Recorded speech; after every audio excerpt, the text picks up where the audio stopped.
Over the last 6 years, I have created more colourways than I can remember. Hidden away in my library is the little book that contains nearly all my secrets. But which do I like best? Well, I thought it would be fun to find out, so in this show, that's what we're going to be doing. I'll be taking you from undyed skein to finished colourway, because it's time for us to discover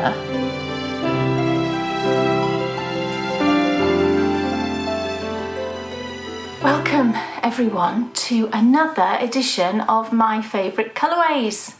Now today I'm dyeing up a very special colour, and when I was thinking about the colour that I wanted to do today, I was inspired really by the time of year. We're now into March, which means spring is just around the corner, thank goodness, and that just makes me think of, you know, just that sort of lightness and just the joy of a little bit of warmth and a bit more sunshine, and the flowers are popping up, and it's just such a lovely time of year. I love spring. And of course with spring we get Easter. Now I do have a colourway that I dyed up quite a number of times, I think, and I've also knit a pair of socks in this colourway a few years ago. They're a bit bedraggled now, but I will show you those at the end of the process. But that colourway was called Easter Sprinkles. Now this is a speckled colourway. It's pure speckles, so if speckles are your thing and you've always wanted to have a go at them, then this is definitely the colour to go for. It's just got those gorgeous spring colours, pinks and lilacs, and you know, little bits of blue and some gold. So it's just got that lovely feel of spring for me, and it reminds me also of the crocuses that you see popping up at this time of year. So that's the colour that I'm going to be dyeing today, and I'm dyeing on a slightly different base today as well. We do everything the same apart from one thing, so I will let you know what that is when we sort of have a whiz round of the ingredients, if you like, and I'll show you the base that I'm going to dye on today. So as we were talking about the requirements, the ingredients, all of the things, the notions, if you like, that we're going to need to dye our yarn, let's go and take a look.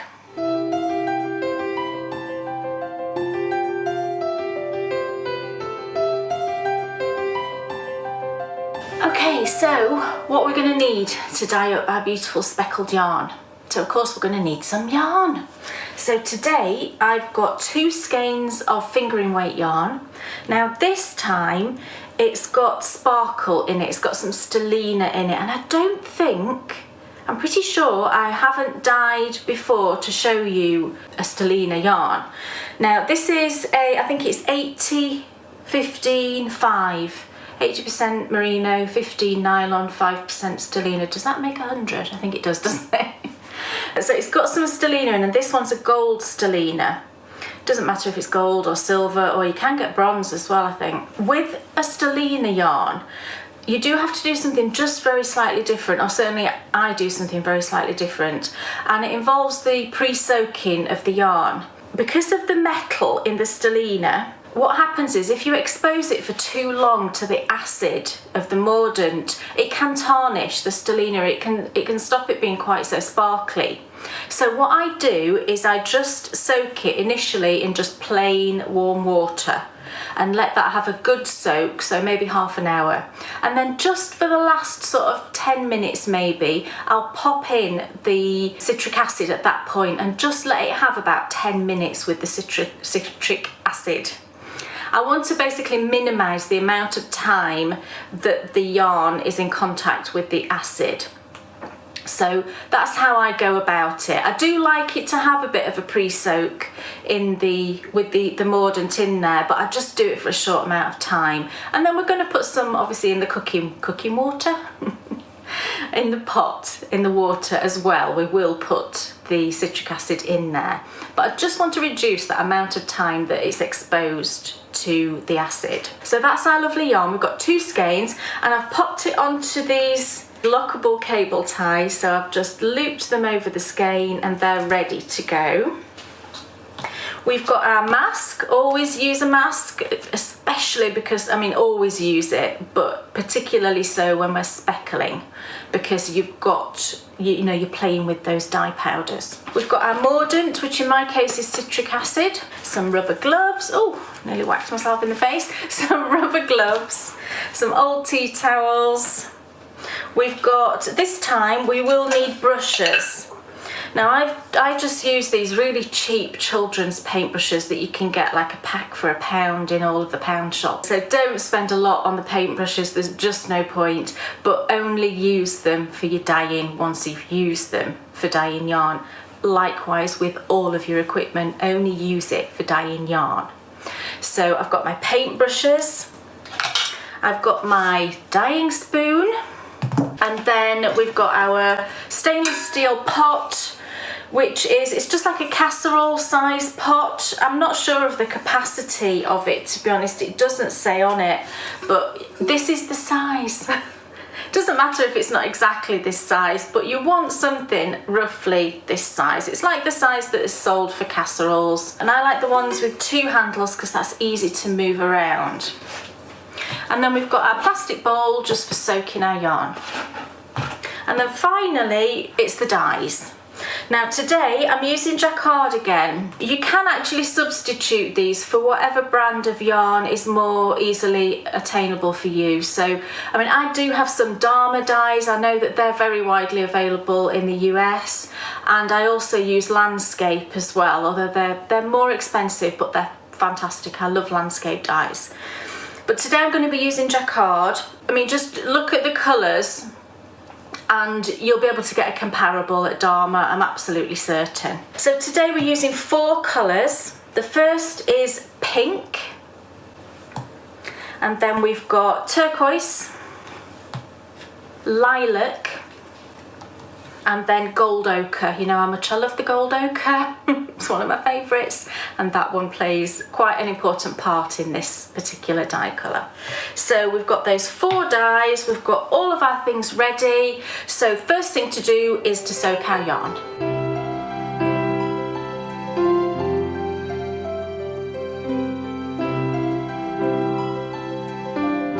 Okay, so in my bowl I've just got some plain warm water just from the tap.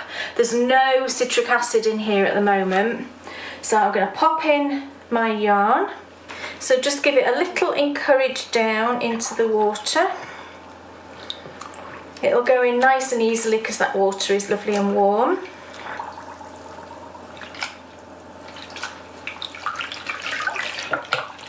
So no citric acid in at this point.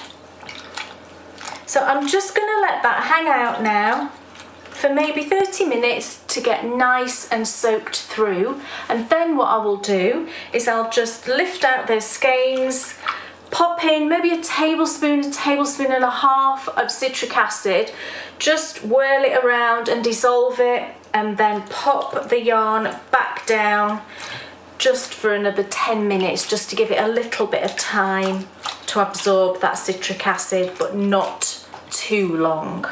So whilst that's having its little soak, I'm going to get everything else laid out and ready.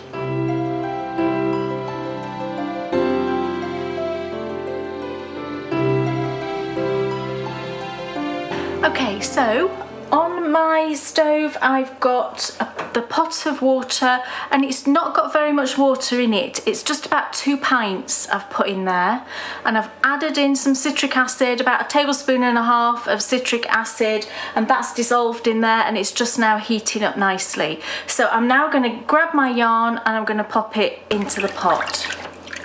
So this has had about 10 minutes soaking with the citric acid in there. So I'm just going to squidge that out. And then I'm going to just loosen up the skeins as well before I pop them in. We don't want them all clumped together like that. And now I'm going to pop them in. As I drop them in, I'm just sort of moving the skein around the pot and just distributing it and exposing kind of different areas of each skein to the top of the water. Now you can see that you can just barely see little puddles of water, and that's just how we want it. When we're speckling, we don't want the yarn to be fully submerged in the water because you just can't get speckles that way. It will just blur because it's going to run into the water. By keeping the majority of the yarn up above the water, the dye is going to hit the yarn here, and it's going to disperse a little bit because the yarn is very wet, but you're not going to get that merging into the water. We should get some just lovely nice speckles. I'm just going to turn it up a little bit because we want to get it to the point of it's just starting to simmer, and then that'll be a perfect temperature then to pop in our first colour. So whilst that's heating up, I'm just going to put my mask on.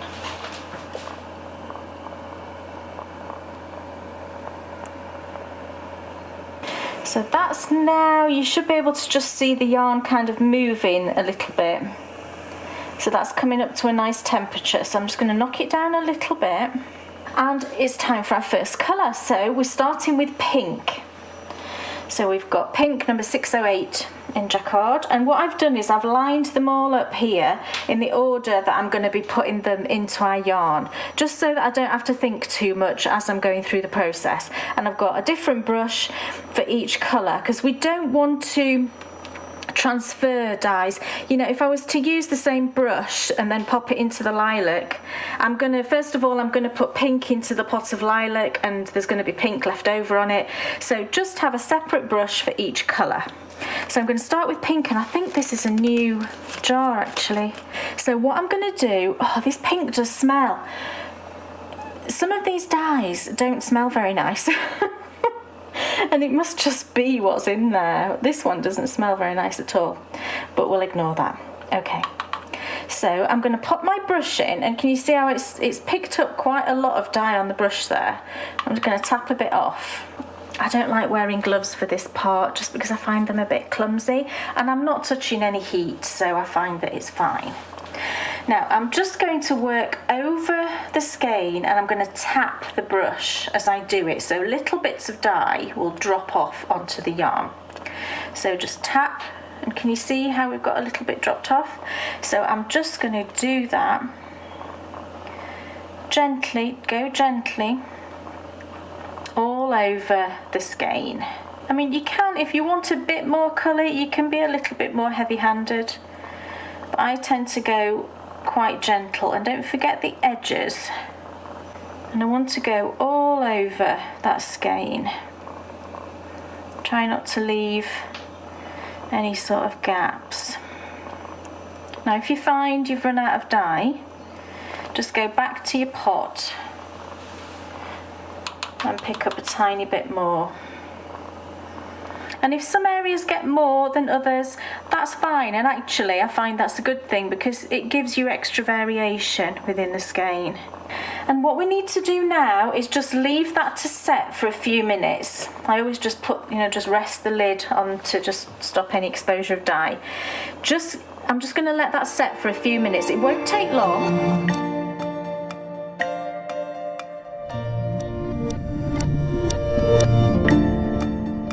Okay, so that's had just about 3 or 4 minutes, and then I just give it a little test. And the way I test that it's set is if you just choose a little area and then just use your big spoon and pop it down like that.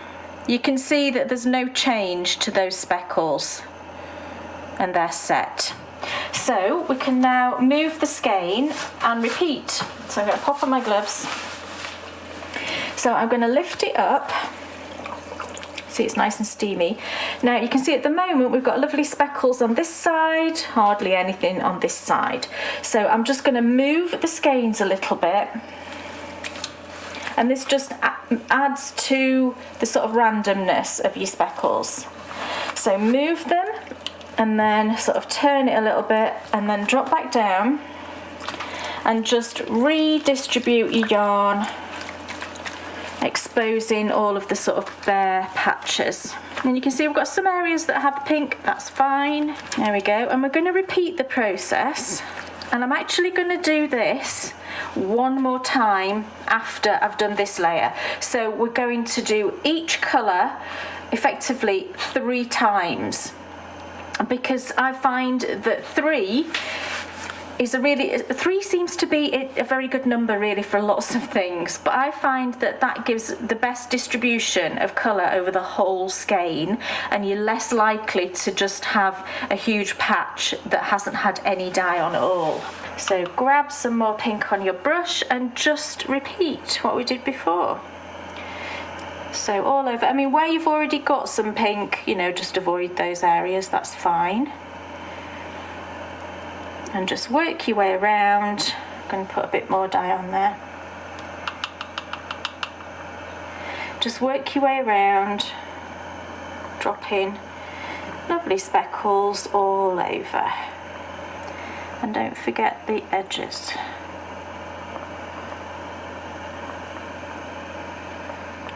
So again, I'm just going to leave that for a couple of minutes, let it set, and then we'll move it one more time and do the same thing, and then we can move on to the next colour.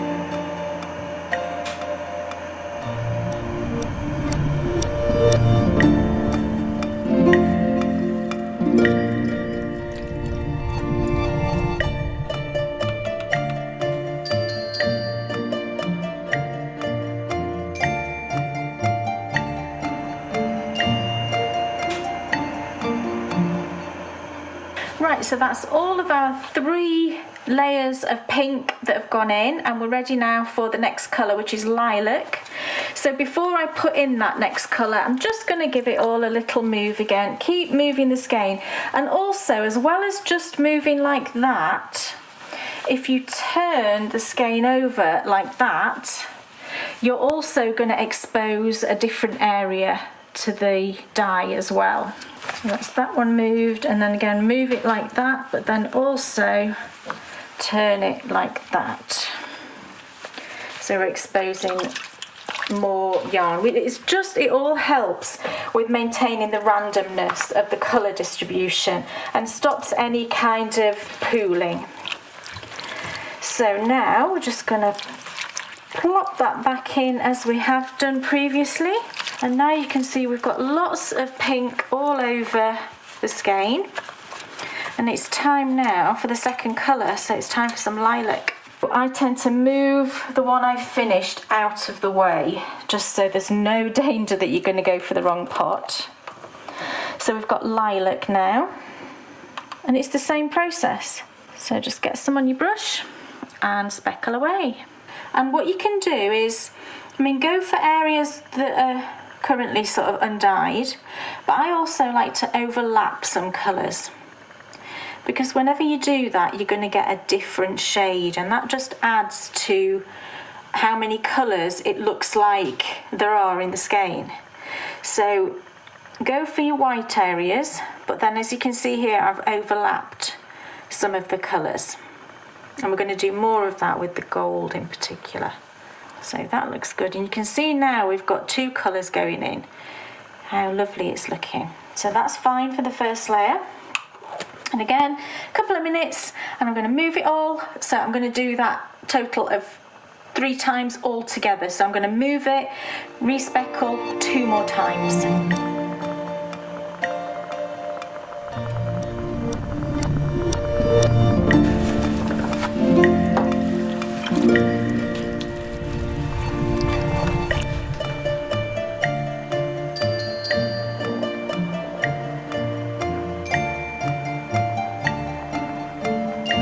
Okay, so now this is the 3rd application of the lilac. So just move those skeins again and back down.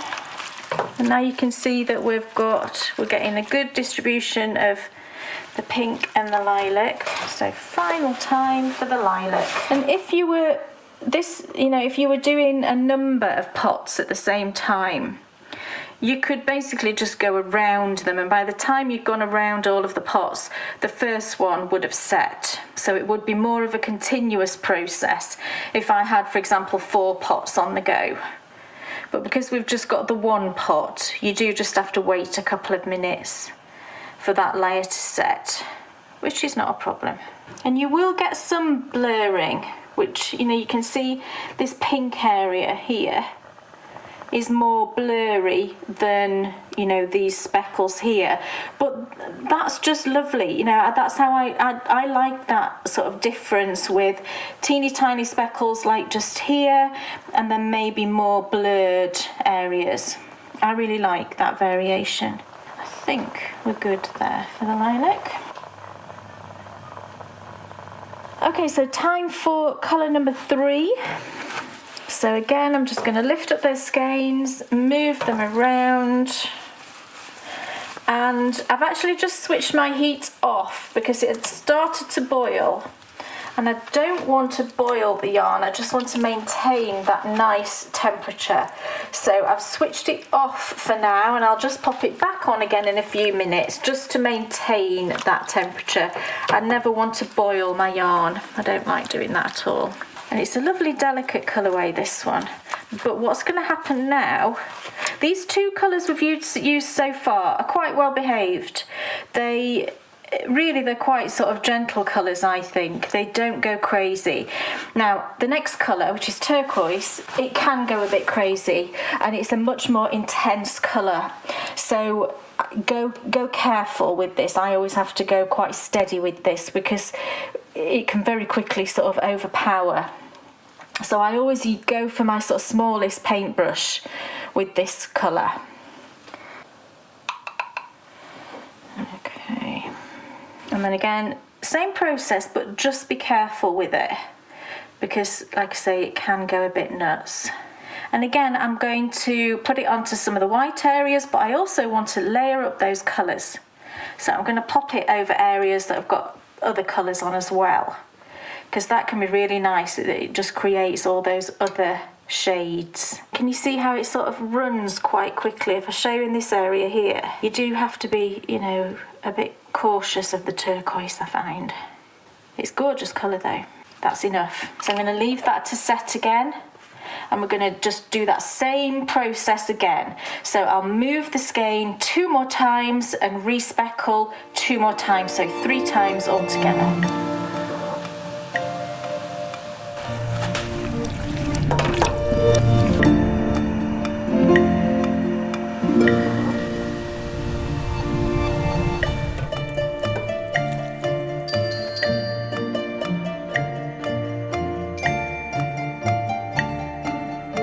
Okay, it's time for the final colour, and this is, as I've said before, it's time for the miraculous gold ochre. What the gold ochre does is, yes, it's going to give us some gold speckles on areas of undyed yarn, but it's also going to give us a gorgeous green where it hits some of the turquoise, and it's also going to give us some hints of peach where it hits the pink. So it really does add a completely different look to the yarn. If you just kind of try and remember what it looks like now and what it's going to look like when we add this final colour. So once again, always move your skeins and drop it back down.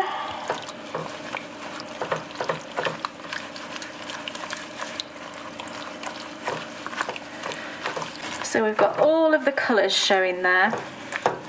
We've got the blue, we've got the pink, and we've got the purple. So let's add the gold.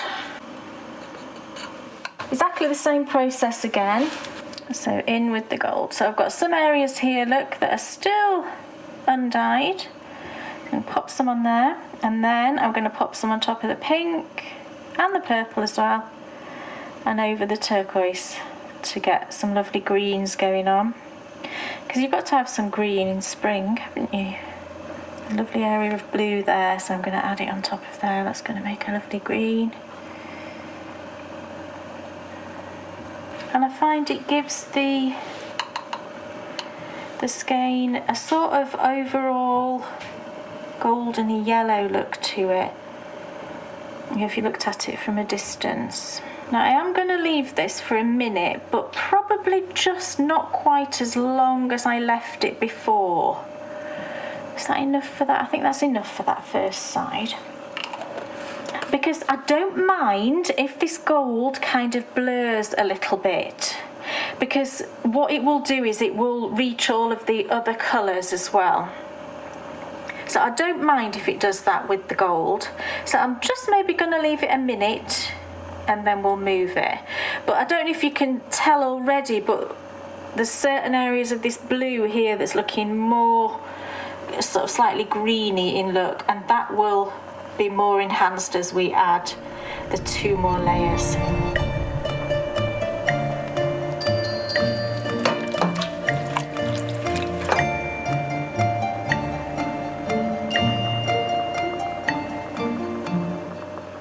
Okay, we're ready for the last turn now, and I've literally only given that gold maybe a minute because I really don't mind if that sort of colours the sort of gives a sort of background colour. So I'm gonna lift it up. You can see, oh, it's just so pretty, this, and I really do like how it turns the turquoise into lots of shades of green as well. Down again. And if you feel at any point, you know, you do want a bit more of, say at this stage, maybe you want a bit more of the gold, there's nothing to stop you, you know, turning it and going for a fourth sort of layer. It's entirely up to you, you know, it's your yarn. So in we go with more of the gold.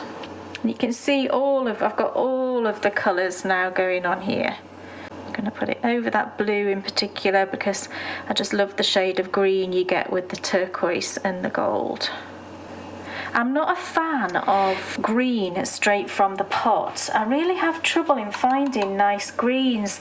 There is a really nice Dharma green which is called, I think it's Sour Apple. I really like that one. But the jacquard greens I'm not mad on. There's an emerald, I don't really like that one at all. So I tend to prefer to create my own green. And you can see now, I hope you can see how lovely some of these shades of green. It's a very kind of like sea green maybe, but underlying it we can still see areas of the turquoise, and we can also see that in the pink areas we're getting a slight peachy look going on, which I think is just lovely. So that's our final layer gone in now. And once this is just, what I'm going to do is I'll raise the temperature a little bit and just let it simmer for maybe 5 minutes, and then I'm going to pop it outside to cool.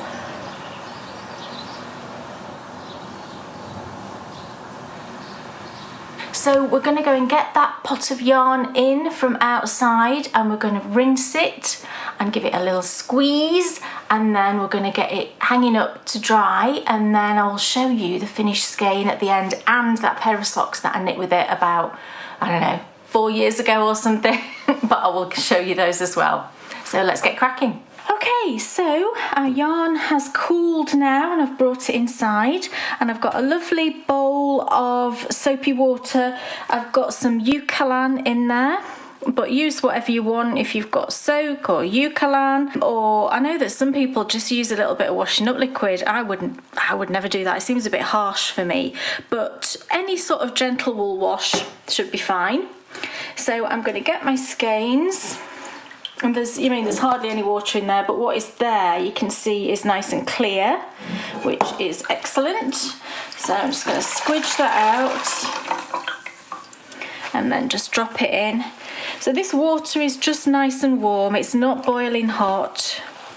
We never want to shock the yarn so much that it might cause felting. I mean, this is a superwash yarn, so that shouldn't happen, but I just like to be gentle with it. You know, we've spent all that time dyeing it. I just want to make sure that we don't treat it, you know, roughly. So I'm just going to give that a nice rinse. You can leave it to soak in here if you want for 10 minutes or so. And the Eucalan and the soak as well, you don't need to rinse them. If I was using like a little bit of fabric conditioner, because I know some people like to do that as well, I would rinse that. But the Eucalan you don't need to rinse, which is brilliant. And the colour looks good. I was trying to remember what it looked like when I've dyed this before. It's a good few years. And I will show you those socks, but they have faded quite a lot because they've been washed absolutely tons. They're a favourite pair of Bryonies. But it does look probably a little bit more intense than I've dyed it before, but you know, that's totally fine. I'm really happy with how it looks. So you can see we do have a sort of overall golden tone to it, and that's that gold ochre that's worked its way into the actual sort of all over the skein, if you like. But then we've still got some lovely golden speckles here. We've got the pink, we've got the turquoise, and we have got some lovely greens coming through here where it's hit that turquoise, which I think is just lovely. And we've got some layering of speckles. We've got purple coming through there, which is the pink and the blue. So it looks really lovely. So I'm just going to let that hang out for 10 minutes in there, and then I'll take it outside and give it a squidge, and then I'm going to hang it up in the house to dry just in front of a fan.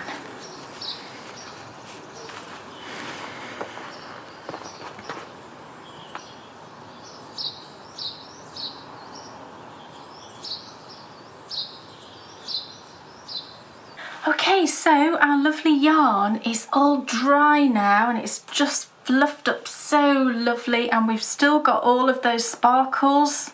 They haven't been dulled at all, so not only is it speckle-tastic, it's sparkly-tastic too. It's not a word, just made that up.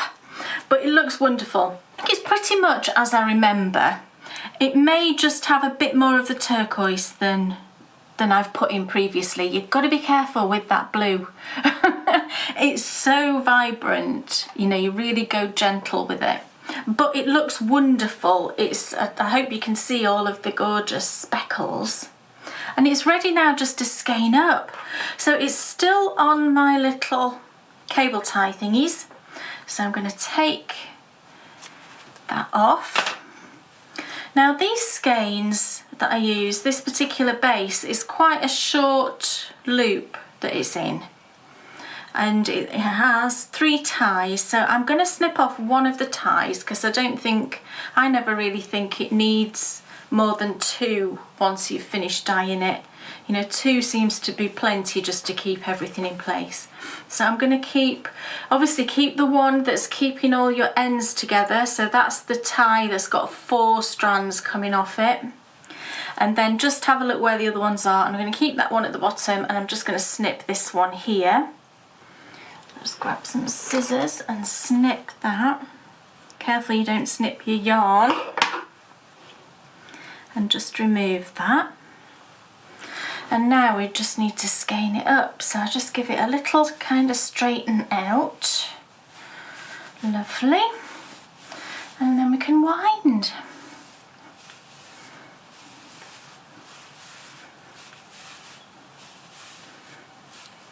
Seven turns for this one.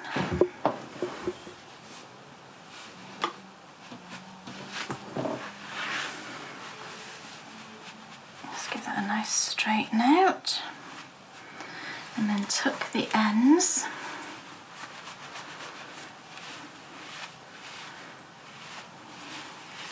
Okay.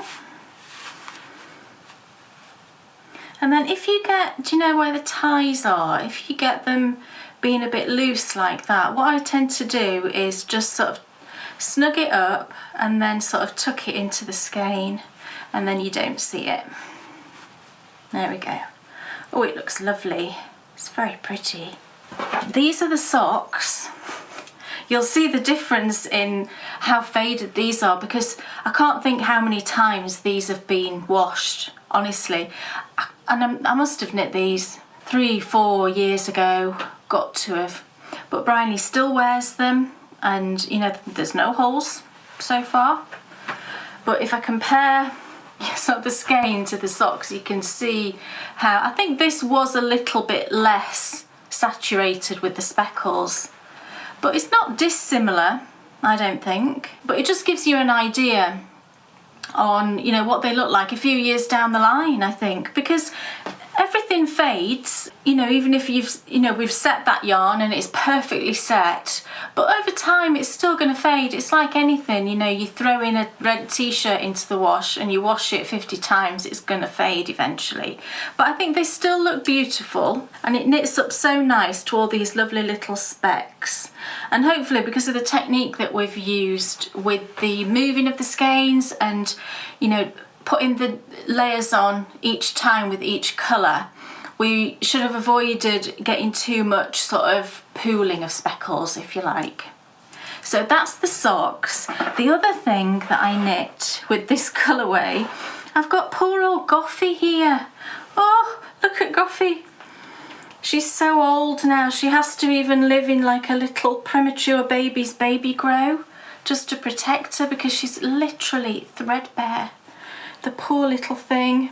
But underneath here there's a cardigan. You might remember me knitting this cardigan actually for her. But this is also, I'll show you the back, this is also the same colourway, which is quite sweet. And I used this one because I thought it matched what was green and sort of lemon. It's now just a sort of dirty colour. But that's Goffy, and she's got that colourway on her little cardigan too. So there we go, that's our Easter sprinkles all done.